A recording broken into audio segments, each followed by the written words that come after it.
થોડાક દિવસ પહેલાં ખેડૂત નેતા રાજુ કરપડાએ આમ આદમી પાર્ટી સાથે છેડો ફાડ્યો હતો. તેમણે રાજીનામા આપ્યા બાદ આમ આદમી પાર્ટી સામે ગંભીર આક્ષેપો કરવાની શરૂઆત કરી હતી, જેના કારણે રાજકારણ ગરમાયું હતું. આ ઘટના બાદ ગઈકાલે આમ આદમી પાર્ટીના પ્રદેશ પ્રવક્તા ડૉક્ટર કરણ બારોટ સાથે આમ આદમી પાર્ટીના નેતા વિપુલ ઠાકોર દ્વારા રાજુ કરપડાનો એક કથિત ઓડિયો છે તે વાયરલ કરવામાં આવ્યો છે. જે કથિત ઓડિયોમાં એવી વાત કરવામાં આવી છે કે રાજુ કરપડા છે તે કહી રહ્યા છે કે તેઓ ગૃહમંત્રી જોડે તેમની વાત થઈ ગઈ છે અને તેઓ આગામી દિવસોમાં ભાજપમાં જોડાવાના છે. આ પ્રકારે આક્ષેપ લાગ્યા બાદ રાજકારણ ગરમાવાની શરૂઆત થઈ હતી. આ મામલે રાજુ કરપડાએ ખુલાસો કર્યો છે, જેમાં તેમના આ ઓડિયોમાં એઆઈનો ઉપયોગ કરવામાં આવ્યો છે. તેમની એવી કોઈ પણ વાત છે તે થઈ નથી, પરંતુ તેમને બદનામ કરવાનું ષડયંત્ર કરવામાં આવતું હોય તેવા આક્ષેપો કરતા રાજકારણ ગરમાયું છે. પહેલાં તો સાંભળો ખેડૂત નેતા રાજુ કરપડા. આપણે સાંભળ્યા હતા ખેડૂત નેતા રાજુ કરપડા હાલ તેમનું મોટું નિવેદન સામે આવ્યું છે. માહિતી આપી છે તેને ચકચાર મચી ગઈ છે. આવા જ વિડીયો જોવા માટે એન કવરેજ ન્યૂઝ રાજુ કરપડાનું છે. રાજુ કરપડા કોઈ સાથે વાત કરતા એમાં એમને કહ્યું ભાજપના નેતાઓ સાથે મારી વાત થઈ ગઈ છે. આખી પ્રેસ કોન્ફરન્સમાં સાબિત એ કરવાના પ્રયત્ન થતા કે રાજુ કરપડા ભાજપમાં જોડાશે. વિષય એ નથી કઈ પાર્ટીમાં જોડાય, એ તો હું મારી વિચારધારાથી જોડાઈ શકું, એના માટે હું સ્વતંત્ર છું. પણ વિષય એ છે કે રાજુ કરપડાને ખેડૂતોની વચ્ચે ખરાબ કેવી રીતે ચિતરવો એનું ષડયંત્ર છેલ્લી 48 કલાકથી ગાંધીનગરમાં થઈ રહ્યું હતું.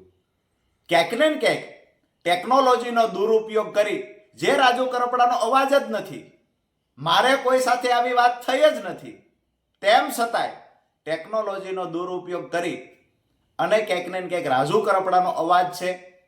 આ રાજુ કરપડા કોઈ કાર્યકર્તા સાથે વાત કરે છે, રાજુ કરપડાએ સેટિંગ કર્યું છે, આવું બતાવવા માટે આમ આદમી પાર્ટીના ટોપ પર બેઠેલા નેતાઓ તમામ પ્રકારની હદ વટાવી ચૂક્યા, તમામ પ્રકારની હલકાઈની હદ વટાવી ચૂક્યા.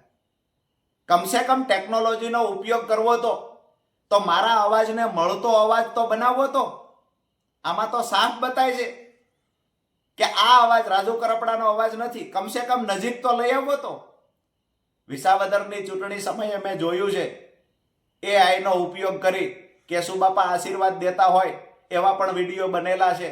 એઆઈનો ઉપયોગ કરી ઘણા બધા રેકોર્ડિંગ પણ બનાવવામાં આવેલા, ઘણું બધું એડિટિંગ પણ કરવામાં આવેલું છે. એવી જ રીતે આજે અહીંયા એઆઈનો ઉપયોગ કરીને કે અન્ય ટેકનોલોજીનો ઉપયોગ કરી આમ આદમી પાર્ટીના નેતાઓ, જેને ખરેખર રાજુ કરપડા ખટકે છે એવા નેતાઓ રાજુ કરપડાને ખરાબ ચિતરવા માટે થઈ અને ખોટા ઓડિયો બનાવી અને પ્રેસ કોન્ફરન્સો કરી રહ્યા છે.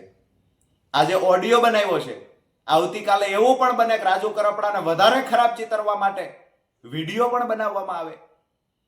તો આવનાર સમયમાં ટેકનોલોજીનો દુરુપયોગ કરીને આમ આદમી પાર્ટીના નેતાઓ જે ખરેખર મને ખરાબ ચિતરવાના પ્રયત્ન કરી રહ્યા છે એની વિરુદ્ધમાં હું અત્યારે પોલીસ સ્ટેશન ફરિયાદ લખાવવા માટે જાઉં છું. મેં ભૂતકાળમાં પણ જોયું છે કે ટેકનોલોજીનો દુરુપયોગ કરી ક્યાંક ને ક્યાંક વિડીયો અને ઓડિયો ભૂતકાળમાં આમ આદમી પાર્ટીની ઓફિસથી બની રહ્યા હતા. એમાં ટેકનોલોજીમાં કોણ માહેર છે એની પણ આવનાર સમયમાં ચર્ચા કરીશું.